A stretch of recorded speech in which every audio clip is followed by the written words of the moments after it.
o Haroldo, ele traz uma poesia muito legal do Casimiro Cunha, que diz o seguinte, o nome da poesia... Eu não sei o nome da poesia. Tá ótimo. Porque eu não anotei o nome.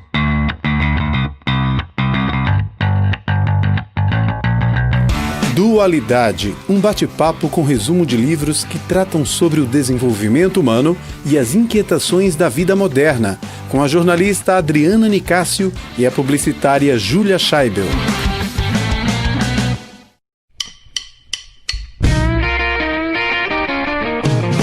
Olá, ouvintes do Dualidade. Estamos com o livro hoje, O Tempo do Autoencontro. Como fortalecer-se em tempos difíceis e vencer os desertos da vida, de Rossandro Klingey, um palestrante que, se alguém pesquisar, ele tem várias palestras super bacanas na internet, quem quiser buscar. E esse é o primeiro livro dele, né? É isso mesmo? Não. Ai, desculpa.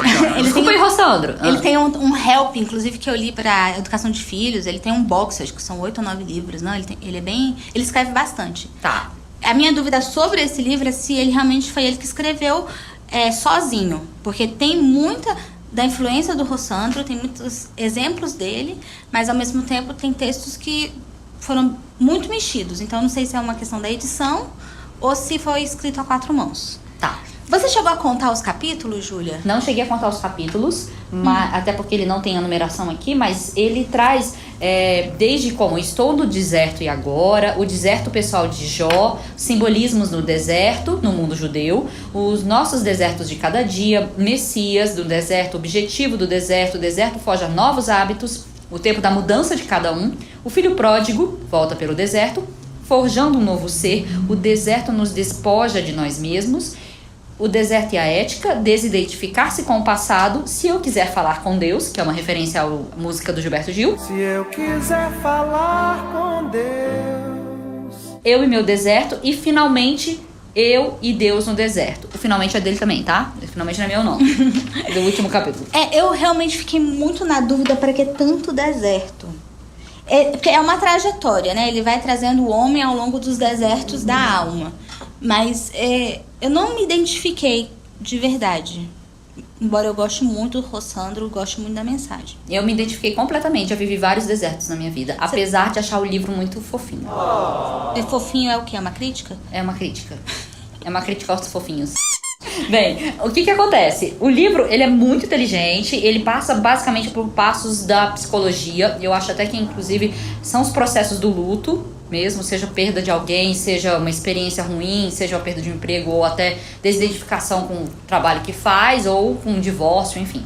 Não, é importante dizer que ele não é um livro de psicologia, embora ele traga elementos de psicologia. Mas ele é psicólogo, né? Não, ele é psicólogo, mas porque ele é um livro mais religioso. Sim. Tem toda a vertente de que para você sair do deserto é necessária a mão de Deus, é necessário que você tenha fé, você confie que existe um ser acima de você. Você tem essa humildade de ser criatura, não só criador.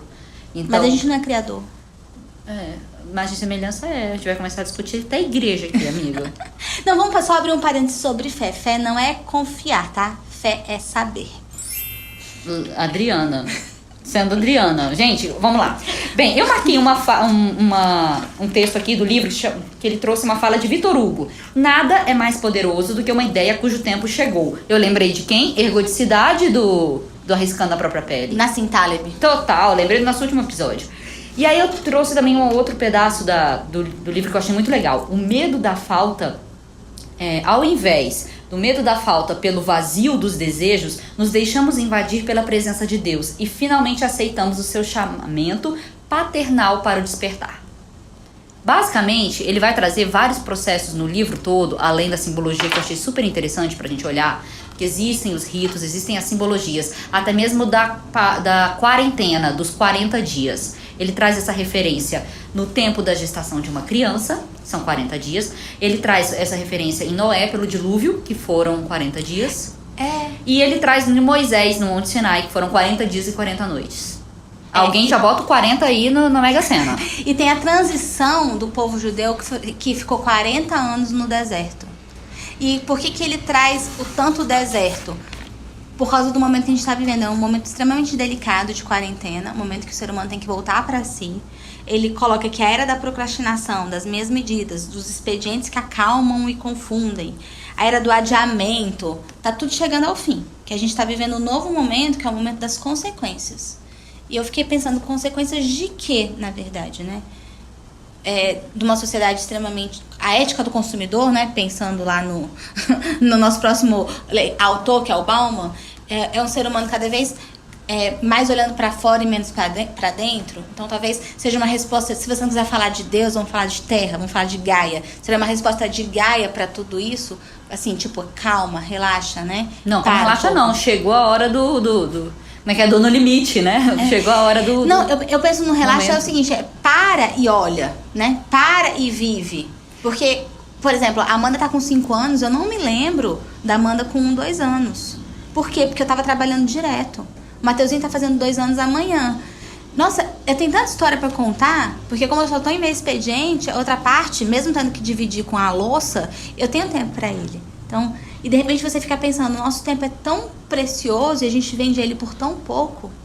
Eu acho que assim, a gente vai até pro outro livro que vai ser Bauman, e ele fala um pouco da gente ter relações e da vida sendo vista como uma mercadoria. Então, basicamente, se a gente só gasta o tempo do trabalho e não vive essa experiência que você acabou de relatar.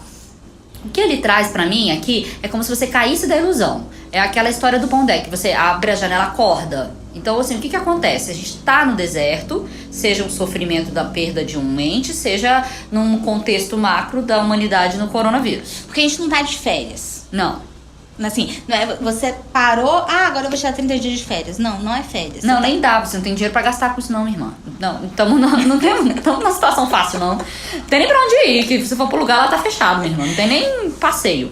Bem, seguindo, a ideia do deserto é essa. Não dá pra voltar pro mundo infantil, entendeu? Que nos apequena... É isso que ele fala, ele nos apequena. Me lembrou muito Cortella também, tá? Esse livro em algumas frases. Porque o que ele quis trazer? Pra sair da ilusão e pra ter a maturidade. Ao mesmo tempo, eu vou botar aí uma questão. Às vezes é bom viver iludido. Uma parte ou outra da gente vai se iludir. Não tem como. Porque faz parte dessa dualidade de estar na realidade e de estar se iludindo. Até pra aguentar a situação da verdade. Não, você tem razão. Só que tem uma coisa que ele chama a atenção, é que o luto, antes desse coronavírus, às vezes era pelas coisas, né? Tipo assim, eu não tenho um carro, eu não tenho a casa que eu queria, eu não tenho a roupa que eu poderia ter, o corpo que eu poderia ter. Então, assim, era um luto pelas coisas materiais. Hoje você tem um luto muito mais palpável, talvez. Sim, ou porque você perdeu alguém, ou porque você se perdeu de si. Ou porque você tá num casamento que de repente você olha para um lado, olha pro outro e fala, pelo amor de Deus, o que eu tô fazendo com essa pessoa? É interessante, a gente teve a noção de que a vida é uma só. E que se, por exemplo, eu tô vivendo com alguém, eu só tenho essa vida, eu posso morrer ali com pneumonia. Será que eu quero viver assim minha vida? Será que é isso que eu quero pro resto da minha vida e da outra pessoa? Então, assim, vive-se desertos quando a gente sai de uma ilusão, quando a gente toma a atitude para sair uma mudança de comportamento que é difícil também. E muitas vezes é quando foi colocado ali, porque alguém te enganou, você sofreu e aí você tá sofrendo as consequências, sei lá, de uma expectativa frustrada. Não, é importante você falar sobre essa questão de ser só ter uma vida. Eu não acredito só em uma vida, né? Porque sou espírita, acredito em reencarnação. Só que a vida que eu tô vivendo agora, ela é única. Isso que é importante a gente perceber. Mesmo que a gente tenha outras vidas, milhares de vidas, o hoje é meu. E ele chama muita atenção para a questão da economia também. Porque ele diz que quando você tá vivendo tantos momentos de restrição, que ninguém vai chegar daqui a pouco e vai sair comprando feito um maluco quando o isolamento de forma definitiva se encerrar. Porque ele fala assim, será que ninguém percebeu que nós estamos esgotados financeira, física e emocionalmente? Então, é um esgotamento geral do ser humano. Então, realmente um momento de você ficar mais introspectivo, de você fazer as suas reflexões que são necessárias para daqui a 1 ano, 2, você olhar para esse momento de deserto e falar, consegui passar. Ele até fala que quando começou a pandemia, esse livro foi feito aqui nessa época, então é um livro bem novinho. Ele comentou que quando começou a pandemia ele não foi ouvir as notícias e nem as séries do Netflix que falavam de pandemia, que traziam essa realidade. Ele foi ver a This Is Us, que é uma série que tem no Amazon Prime, super bonitinha, fofinha, que não deixa de ser uma ilusão, entendeu? Por isso eu quero dizer, a gente vive nesses dois impasses. Uns que nos revigoram e outros que trazem a realidade, que é o cair, o acordar. Aí ele fala também sobre as nossas angústias, tem muito a ver com a nossa atitude mental, que é muito que a gente tem trabalhado e falado do mindset, de aonde a gente tá, como a gente vê a vida, qual a nossa perspectiva. Mas tem uma coisa legal que ele diz, é o seguinte, chegou o momento de mudança. Então, como chegou o momento de mudança, levanta a bunda da cadeira e muda. Não é simples. Olha, eu vou ser muito sincera. Eu tô tentando emagrecer, né? Porque eu emagreci, tava super bem, poder da ação, parará. Vem a quarentena, enfim, tomava balde de chocolate. Chocolate, eu só quero chocolate. É difícil mudar. A gente não vai mudar porque você quer mudar. Mas a vontade de mudar, ela tem que estar presente. E o desapego de quem você era pra poder aceitar essa fase de mudança, se desidentificar, como ele diz, com o passado, pra trazer o pra frente. Ele diz que no deserto a gente vai encontrar o Pai. Eu trago aqui, até eu fiz uma referência, uma fonte de energia renovável dentro de você. Aonde que você encontrar isso, que for aquilo que faça bem pra você, pra sua jornada e para os seres que convivem com você. Não deixa de ser, não vai ser egoísta, meu filho, também, né? Esse pai no sentido de Deus. Sim. Que você, num momento de desespero, pra quem que você vai se apegar, né? Você corre pra Deus. Eu tô dizendo você, considerando que a pessoa Acredita em Deus. acredita em Deus. Ou mesmo que não acredita, muitas vezes no deserto vive essa experiência, né? E aí com isso se joga, tira o desapego da ciência mesmo e coloca a crença numa espiritualidade.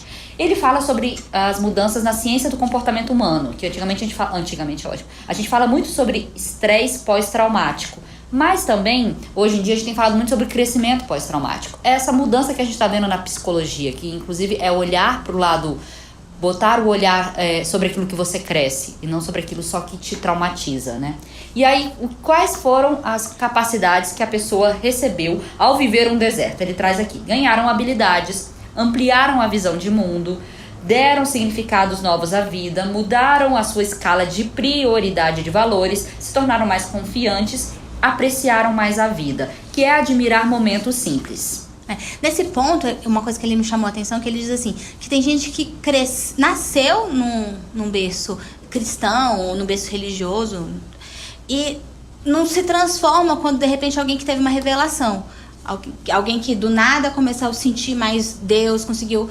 Por quê? Porque às vezes essa mudança, essa coisa repentina, ela vem de fora para dentro, mas a mudança só acontece de dentro para fora. Então às vezes você tem esse deserto que as paredes vão fechando, emocionalmente, porque o deserto é vasto, e você precisa dessa resposta, né? Então o que ele diz, que a gente não vai voltar pro mundo que a gente conhecia antes. No tempo da quarentena, não. Antes, pré-quarentena, a gente nunca mais será o mesmo. E aí a questão do crescimento pós-traumático, porque esse crescimento só depende da gente. Eu acho que essas coisas do que a gente não vai voltar pro que era antes, eu vou soltar bem pondé aqui. Eu acho que só nessa geração da gente. Ou a próxima pode até vir pior. Porque tanto que a gente pede pra menino fazer esporte, sair do computador, do eletrônico, ou mesmo ver o solzinho fora de casa, eu vejo os pais e mães de adolescentes nessa quarentena, o quanto que estão sofrendo. Porque, na verdade, a quarentena vem para reafirmar um perfil de adolescente que a gente sabe que faz mal. Mas também depende muito, porque a Amandinha, ela tá com 5 anos, ela tá no meio da alfabetização. Ela tem horário? Ela tem que estudar de 2 às 4, é a hora que ela faz o dever de casa dela. Ela tem horário para fazer exercício. Claro que ela não sabe que ela tá fazendo exercício, mas é o horário de andar de bicicleta, é o horário de correr, é o horário de ir para um agachamento. Tem brincadeiras que você pode fazer em casa. Tem um site, e a gente não ganha nada divulgando esse site, mas se chama Tempo Junto, que a mãe, ela ensina atividades. E o horário dela de tela é ali 30 minutos, 1 hora no máximo. Eu entendo, amiga, mas você tá com controle com 5 anos de idade. Você pode colocar o controle do que você sugere que é positivo. Na idade, por exemplo, de adolescentes ou até mesmo de recém-jovens, a gente tem muito mais na argumentação, de falar pra ele que ele sabe o que é positivo e o que é negativo. Júlia, você pode tirar a senha do seu Wi-Fi. E querendo sendo negativo ou não negativo, ele não vai ver o Wi-Fi. Não vai ter. Não vamos tá, sim. bater nessa tecla, mas eu quero dizer assim que a quarentena, além de trazer estresse emocional, é um perfil de estilo de vida que não faz bem pra gente. A gente tem visto isso. pelo menos em vários quesitos. Tem vários pontos positivos, como experiências juntas e até decisões e até desertos na vida? Claro que tem, como qualquer situação que você vive sofrimento e você busca aprendizado nisso. Eu acho essa reflexão sua, ela é perfeita. A gente não vai passar a vida inteira vivendo no deserto, mas esse foi um freio de arrumação, que a gente pode chamar. Em economia se fala muito isso. Foi um freio de arrumação, uma parada, para ver se a gente começa daqui para frente. Sim. Então, quem tá voltado muito para tecnologia, muito para eletrônico, talvez passe a valorizar uma liberdade maior, assim, uma vida lá fora maior, um parque, um sol. Né? Tanta gente deve estar com deficiência de vitamina D, porque não vê, né? Claro que é uma base, inclusive, para ter imunidade. Então ele traz muito essa questão de no deserto você viver uma relação espiritual com a vida. E que não é uma visão espiritual jocosa, nem mesmo, vamos dizer, clichê. Ele traz a visão de espiritualidade, sim, com esse encontro pessoal seu com Deus, né? O seu propósito de vida que favoreça você e os seres ao seu redor. Porque ele também apresenta situações em que você sai de perto de outras pessoas, porque você começou uma mudança interior e essas outras pessoas que você convivia não trazem mais uma experiência positiva de vida ou construção para aquilo que você quer. Vou dar exemplo. Pessoas que largaram vícios, pessoas que começaram um relacionamento e largaram a vida de solteiro ou vice-versa. Então, assim, é importante que você perceba que você vai se desidentificar com o seu passado. Não é mais aquela pessoa que foi, primeiro porque você largou a ingenuidade, saiu de uma ilusão, começou a viver essa experiência e que a partir daí você tem que construir uma coisa nova. Só reforçando, na verdade, né? Que toda vez que a gente fala em deserto, é a questão do deserto mesmo da alma. O luto, a depressão, a tristeza, né? Esses momentos que a gente se sente sem água, com o sol escaldante no meio da testa, né? Que é uma fase que você olha de vulnerabilidade. Quando você está vulnerável, é muitas vezes quando você busca ou aceita Deus na sua vida. Por isso que ele chama atenção pra gente ser protagonista e não vítima. Sim, e ser protagonista e não vítima, vou até reforçar isso. E outra coisa, caráter transitório, tanto da vida quanto das coisas mesmo, uma percepção menor, né? E aí ele traz relatos da Bíblia, como ele falou, de Paulo, que saber que é certo e fazer o que é errado. Que você sabe o que é o certo, mas ainda assim tá fazendo o errado, seja por tentações. Que é uma das perguntas de Paulo, né? Porque o bem que eu quero fazer eu não faço, e o mal que eu não quero fazer eu faço, que é uma das grandes dúvidas, né? Mas acho que você esqueceu do pobre do livro de Jó. Então manda ver, fala do livro de Jó, que tá com pobre, não deixa esse pobre não, volta aí. Não, é porque o livro de Jó, ele é um clássico, assim, e é o que o Rossandro diz, assim, ele diz assim, é um clássico da literatura mundial, ele até exagera, né? Porque as pessoas, Jó, ele era extremamente rico e ele amava a Deus, ele era rico, tinha os filhos, tinha saúde. De repente, Jó é jogado na lama, ele perde absolutamente tudo. E ao passar por esse deserto, ele volta a reafirmar a sua crença em Deus e a sua fidelidade a Deus e a sua dependência a Deus. Então, lendo o livro de Jó, você consegue entender que você ama a Deus, que você vive com Deus, independente das circunstâncias da sua vida, né? E é muito engraçado porque eu estava ouvindo Karnal outro dia falando justamente do livro de Jó, Karnal que é ateu, e ele dizendo que, do ponto de vista dele, né, como historiador, Jó, ele reflete justamente isso, que você vai amar a Deus não pelas coisas que ele te dá, mas simplesmente pelo que ele é. E eu, como crente, né, por acreditar muito em Deus e no Cristo, eu realmente consigo perceber isso. E esse momento de quarentena para mim está sendo um momento de imersão muito grande, né, de ver Deus presente em todos os momentos. Então ele trata do deserto como uma ruptura de identidade. Realmente quando você vai olhar para os seus valores, para os seus princípios, né? Tem uma citação no livro que o Rossandro fala, que é do poeta Khalil Gibran, que ele fala assim: seus filhos não são seus filhos, são filhos e filhas da vida que anseia por si mesmo. Eles vêm ao mundo por meio de vocês, mas não propriamente de vocês. Embora com vocês vivam, não lhes pertencem. Então, logo em seguida ele fala que o pai que quer ajudar o filho na trajetória do filho é ajudar essa trajetória com amor. Então, nesse momento, e eu mandei a Júlia tirar o Wi-Fi do filho dela, é a sua a Júlia sabe o que é melhor pro João. Eu não posso ficar me metendo, né? Mesmo porque eu não tenho nem filho adolescente. Então, essa trajetória é você ajudar seu filho a passar por esse momento de forma independente e com muito amor. Eu acho que também fica um pouco dessa mensagem. E tirar a culpa, riscar a culpa, né? Riscar completamente a culpa de qualquer coisa que se possa estar fazendo errado. Porque tem horas que você tem que deixar o filho mesmo no computador, tem horas que vai ter que deixar no tablet, tem horas que você não vai querer fazer nada, que você não vai querer nem dar comida para aquelas crianças famintas. Então, assim, a culpa, ela é estéril, a culpa, ela não produz nada. Então, vamos perder um pouco essa nossa visão de vítima, que é natural, né? Todo mundo quer um colo, ser mais protagonista, e quando vier a culpa, a gente pensa em termos de responsabilidade. Acho que isso também é uma lição que fica. Sim, e ele fala também essa questão da gente... Ele fala muito da culpa no livro, sobre como sair dela, sobre... Você falou da questão do protagonista.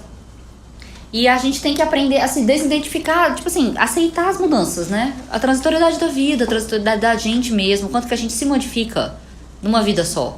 E ele traz o Salmo 91, que é um salmo maravilhoso, que fala: aquele que habita no abrigo do Altíssimo e descansa à sombra do Todo-Poderoso pode dizer ao Senhor: tu és o meu refúgio, a minha fortaleza, meu Deus em quem confio. Então, toda essa trajetória do deserto, que Rossandro, ele nos orienta, e ele traz isso muito forte no livro, é com Deus. Porque quando você tá com Deus, você tá caminhando com Deus, o seu fardo fica mais leve. É a história do Pegadas na Areia, né? Você conhece Pegadas na Areia?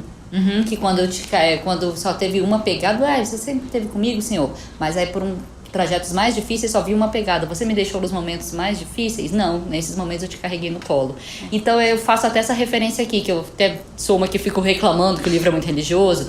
É só mesmo a gente acreditando em algo superior, seja Gaia, seja Deus, seja, enfim, como quiser vivenciar essa experiência, ela nos fortalece quando aceitamos essa humildade de sermos apenas uma criatura e não aquele que cria tudo ao seu redor, que é uma presunção, né, da gente. E que a gente tem isso muitas vezes também, de achar ser capaz, seja pelo dinheiro, seja pela força interna, seja o que for. A gente acaba, às vezes, se colocando num pedestal. E a partir do momento que você vive esse deserto, dores muito difíceis que te colocam no seu lugar de menor, por isso que a dor humaniza, muita gente fala, né, que a dor humaniza, quando você vive essa experiência difícil, sai dela, mas tem que sair. Ele traz, assim, muitas pessoas simplesmente se desintegram.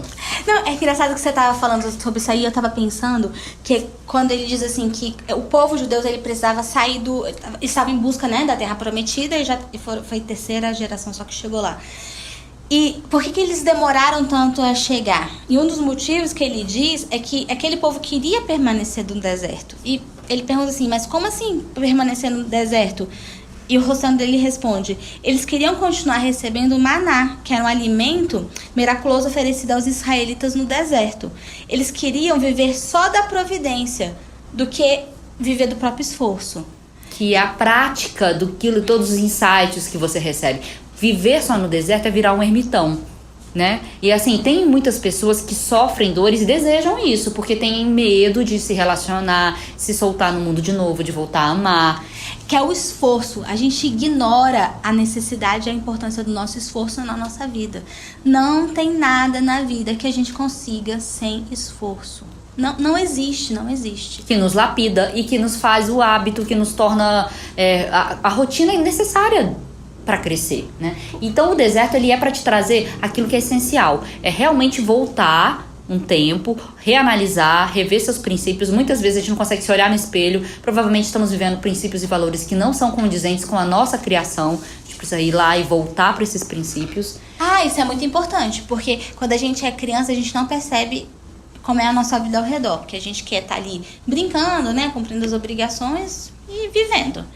Só que os nossos pais estão colocando princípios, né? Eles estão trazendo valores, eles estão trazendo crenças que são significados de ações e de atos que vão influenciar toda a nossa vida. Então, quando a gente consegue resgatar o que é positivo, e claro, o que é negativo a gente tenta administrar, mas quando a gente resgata isso que é positivo, a vida ela fica melhor. É a vida boa, eu acho. A gente tá sempre em busca dessa vida boa. Mas essa vida boa ela não vai cair do céu. Não, e não tem jeito. Por exemplo, eu já vivi 2 separações. Uma, eu tive o colo da minha mãe, na segunda eu tive o colo do meu pai, né? Porque os dois também são separados, graças a Deus eu tive 2 colos, eu não tenho mais nenhum. Se eu tiver agora outra separação, enfim, não tem mais pra onde correr atrás. O que eu quero falar com isso? Os dois, aí vai ter... Não, porque já fui pra cola de cada um. O que eu quero dizer com isso? A gente volta pras nossas raízes quando a gente tá perdido. E as nossas raízes, muitas vezes, é a nossa família, ou são os nossos princípios, caso a pessoa ainda não tenha mais família. Então, a gente volta, e a gente só consegue florir, dar frutos quando a gente tem raízes fortes. Isso é uma experiência, e que a gente só vai viver ou dar valor nela passando por desertos. Uai, eu fiquei 2 noites praticamente sem dormir, não aguentava mais, já tava quase pirando, porque Matheus acordando, Amanda acordando. Aí ontem fui lá pra casa da minha mãe. Deixei os 2 lá brincando com a minha mãe, com a minha irmã, e deitada no sofá dormindo. E a Amanda, uai, que horas que você vai embora? Porque tava jurando que ia ficar lá. Aí eu falei, não, Amanda, me deixa aqui quieta. Aí meu pai, deixa, Amanda, ela tá aqui no colinho do papai dela. E era tudo que eu queria, era colo, sabe? Se colocar no papel, né? Às vezes é aquela vítima que a gente precisa, o carinho, um colinho, saber que pode contar com alguém. Mas nem sempre a gente tem essa pessoa. Aí eu vou lembrar de um outro palestrante que eu amo, gente, adoro. É o Haroldo Dutra. Ele é juiz de direito, ele inclusive tem uma tradução da Bíblia que ele traduziu direto do grego, ele é um cara muito top. E ele fala o seguinte, que o mundo pode estar cheio de injustiças, mas não tem um único injustiçado. Então, às vezes a gente também tá nesse deserto reclamando, mas por algum motivo a gente tá ali. Né? Sim, então, sim. Quem tá vivendo ele sabe por que tá vivendo. Mesmo que seja uma injustiça. Não existe injustiçado. Tá não, tem injustiça, é verdade. Tem mesmo que seja não significa, porque ele não pode se vitimizar em cima da injustiça. Porque a partir do momento que você viveu aquilo, você tem que ter a experiência ou pelo menos o impulso de sair. O Haroldo Dutra, ele traz outra coisa. Ele diz que as respostas do alto, né, as respostas de Deus, eles são sempre a nosso favor. Mas nesse momento a gente pode estar interpretando como ele sendo contra nós. Então... E a nossa percepção do que como é, sempre vai mudar mais pra frente, 5, 10 ou 15 anos daquilo que você viveu, você vai ver os seus erros e o porquê que você pensou daquele jeito e pensa diferente hoje. Tem que ajustar sempre as lentes. A gente tem que estar sempre ajustando as lentes com que a gente vê o mundo. E aí eu vou trazer um pouquinho de dados da Elizabeth Cris, que fez as 5 etapas do luto. E essas 5 etapas valem para qualquer experiência difícil. Então eu acredito que esse livro ele tem um pouco de embasamento, não nisso, mas um e outro se convergem. 5 etapas. Uma é a negação. Você não quer acreditar, você ainda quer continuar na ilusão. Outro depois é a raiva. Depois que você viveu, acordou, você fica puto da vida, né? A terceira seria uma barganha. Já que eu tô vivendo esta dor toda, então eu vou ficar melhor. Não, eu estou sendo lapidado. A pessoa começa a buscar, ainda que seja você olhando, eu vou olhar uma espiritualidade diferenciada, não é a dele aqui, mas quando você começa a barganha é quando você diz que vai sair melhor nessa dor. Mas depois ainda vem a depressão, que é a quarta, que é quando você para de negociar tudo e fala assim, que merda mesmo, eu tô sofrendo mesmo, tá horrível. E cai na depressão e não tem vontade de levantar. E a quinta seria a aceitação. Tá bom, passei por tudo isso, agora vamos lá, eu vou seguir minha vida. Não, e só depois que a gente aceita, que a gente consegue sair mesmo, né? Elas são Da 5 merda. da psicologia, eles não necessariamente seguem essa regra e muitas vezes nem podemos passar por todas elas. Ah, meu Deus, então agora como é que eu vou me identificar? Se não é progressivo e se nem passo por todas elas. Mas vale a pena, e quando a pessoa precisar, eu coloco aqui quem buscar apoio psicológico precisar disso, porque aí o psicólogo vai te ajudar a olhar em qual vetor que você tá, em qual percepção da vida que você tá. Porque não adianta ficar na raiva, não adianta ficar na barganha, não adianta se você não tomar atitude e começar a andar. Só adianta aceitar, gente. Aceita. Arruma sua cama, meu filho. Arruma sua cama, não tem jeito. Tem uma palestra do Haroldo Dutra, que eu gosto muito, que é Pensar Sentindo Deus. Nessa palestra... Peraí, Rossandro. A gente só vai explicar aqui que o Haroldo ganhou no seu episódio, entendeu? Ganhou fama aqui. Não, o Rossandro, ele é bonzinho, ele não vai se chatear, não. E aí, o Haroldo, ele traz uma poesia muito legal do Casimiro Cunha, que diz o seguinte, o nome da poesia... Eu não sei o nome da poesia. Tá ótimo. Porque eu não anotei o nome. Mas diz assim, olha... Meu amigo, não te esqueças pelo Natal do Senhor. Abre as portas da bondade ao chamamento do amor. Reparte os bens que puderes, à luz da devoção. Veste os nus, consola os tristes. na festa do coração. Mas não te esqueças de ti no banquete de Jesus. Segue-lhe o exemplo divino de paz, de verdade, de luz. Então, essa poesia que ele trata nessa palestra dele me lembrou muito essa questão do deserto. Então, assim, vamos fazer pelos outros, não vamos esquecer de nós, né? Vamos tratar isso de uma forma conjunta, como se fosse todo um sistema, né? Vamos olhar para o todo, não olhar só para as partes. Pensei assim. Não, e assim, quem estiver passando por algum deserto, tiver com alguma dor, assim, a gente tá aqui como solidárias, lendo o livro, trazendo algum pouco de informação para auxiliar as pessoas. E assim, quando você sai para ajudar o próximo, pode ser clichê, mas gente, é quando você para de olhar para as dores do seu umbigo. Existem dores muito maiores do que o que a gente tá vivendo. Então eu acho que o que você falou aí, que a poesia traz, o que o Rossandro quis trazer é realmente um alimento, é um mínimo de fé, um alimento para a alma. E assim, se for botar na ação, faz pelo outro. E o que você puder fazer pelo outro e você parar de olhar para os seus problemas, você vai conseguir passar pelo seu deserto. Pelo menos mais rápido. Ameno. É que nem quando você tá dirigindo e você começa a olhar o celular. Você nem percebe onde você chegou na árvore que você bateu. Morre não, depois dessa aí. Ah, mas se vocês... O livro acabou aqui agora, mas eu quero ler outra poesia. Que essa é da Maria ela Dolores. tá poeta hoje, vai lá. Poetisa. Não, é porque essa poesia é linda. Se vocês não quiserem ouvir, pode dar stop. Mas se vocês quiserem ouvir até o final, vale a pena, na minha opinião. É uma poesia da Maria Dolores, que é assim: alma querida, por mais que o mundo te atormente, a fé simples e boa, por mais te lance gelo na alma crente, na sombra que a atraiçoa, alma sincera, escuta. Sofre, tolera, aprende, aperfeiçoa. Porque de esfera a esfera, ninguém consegue a palma da vitória, sem apoio na luta. Espera, que a esperança é a luz do mundo, oculta a maravilha, que em toda parte se revela e brilha, para a glória do amor. A noite espera o dia, a flor o fruto, o espinho a rosa, o mármore o buril. O próprio solo bruto espera o lavrador, armado de atenção, arado e zelo. O verme espera o sol para aquecê-lo, a fonte amiga que se desentranha do coração de pedra da montanha. Enquanto serve, passa e se incorpora aos encargos do rio que a devora. E espera descansar, quando chega escondido a paz da grande vida que há no seio do mar. Seja o que for que venhas a sofrer, abraço o lema regenerador do perdão por dever.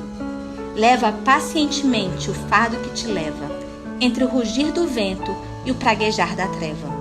Abençoa em caminho os açoutes da angústia em torvo redemoinho, onde não passas, coração, e segue sem parar, amando, restaurando, redimindo, edificando em suma. Não te revoltes contra coisa alguma, ao vir a tarde mansa, na doce quietação crepuscular. Quando a graça do corpo tomba e finda, verás como foi alta, nobre e linda, a aventura de esperar. E enquanto a noite avança, para dar-te as visões de uma alvorada nova, nas asas da esperança, bendirás a amargura, a dor e a prova, agradecendo a Deus a bênção de entendê-las. Subirás, para o ninho da luz nas instâncias da paz, que te aguarda, tecido em radiações de estrelas.